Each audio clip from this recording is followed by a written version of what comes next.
Let's get your news from around the world, starting with some developments in Greece. The country has become the first Christian Orthodox majority country to legalize same-sex marriage. Hundreds of people gathered late into the night outside Parliament waiting for the vote.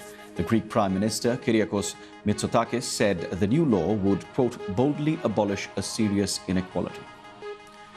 The Constitutional Court in Senegal has ruled that postponing elections from later this month until December violated the Constitution. Last week, President Macky Sall announced a delay to the elections due to disputes over the eligibility of some opposition candidates. The decision has led to street protests in one of Africa's most stable democracies. Microsoft says it's making 4 of its Xbox exclusive games available on other consoles for the first time. The highly anticipated announcement follows a recent increase in multi-platform games. Microsoft hasn't, however, confirmed the names of the titles that will soon be available on the PS5 and Nintendo Switch. Now to Australia, where Taylor Swift kicks off the latest 7-show leg of her Eras tour in Melbourne on Friday.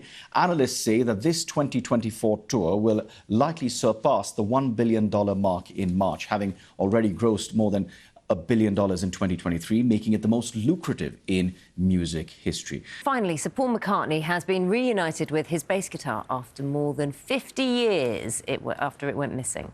So this is the Hofner bass, which he used on Beatles hits including Love Me Do and She Loves You. It was stolen from the back of a van. That was in 1972. Found in a family's attic in Sussex thanks to a search by a project called The Lost Bass. There it is, returned. That's quite a story. Beautiful thing, isn't it? It's Friday morning. Let's have a look at the papers for you this morning. All of the papers went to print before the by-election results, of course, so they don't make the front pages. Instead, many lead with the news that Britain is now in recession. Those figures coming in yesterday morning. The Daily Mail calls on the Chancellor to make big tax cuts despite the negative economic outlook.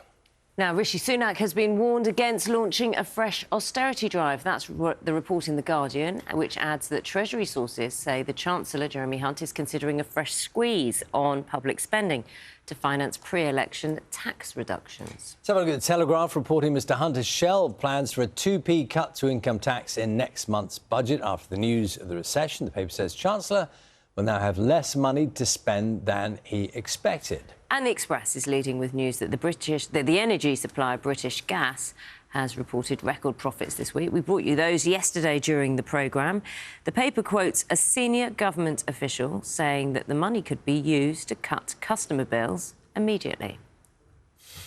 Just looking at some of the inside pages, a story in the Telegraph today, actually, reporting on multiple sclerosis treatments. OK. And a lot of people, I think it's 130,000 people in the UK suffer from MS.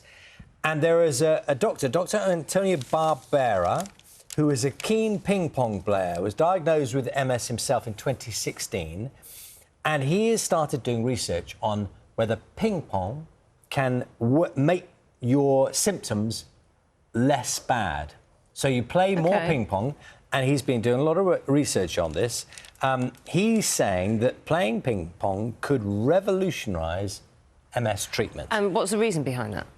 So they've already had what he calls amazing results. Clinical trials launched this week in the US and Italy, and he attributes changes in his condition. For example, he says playing table tennis, he's regained movement and sensation in his left arm and his right leg, and now hopes to find out. So they're going to study it officially. So in the trial itself, what they will do is people with MS will have two-hour table tennis sessions a week, assessments at the beginning and the end to look at the quality of life, their speeding walk and their strength. Just measure everything to see if it can make a difference.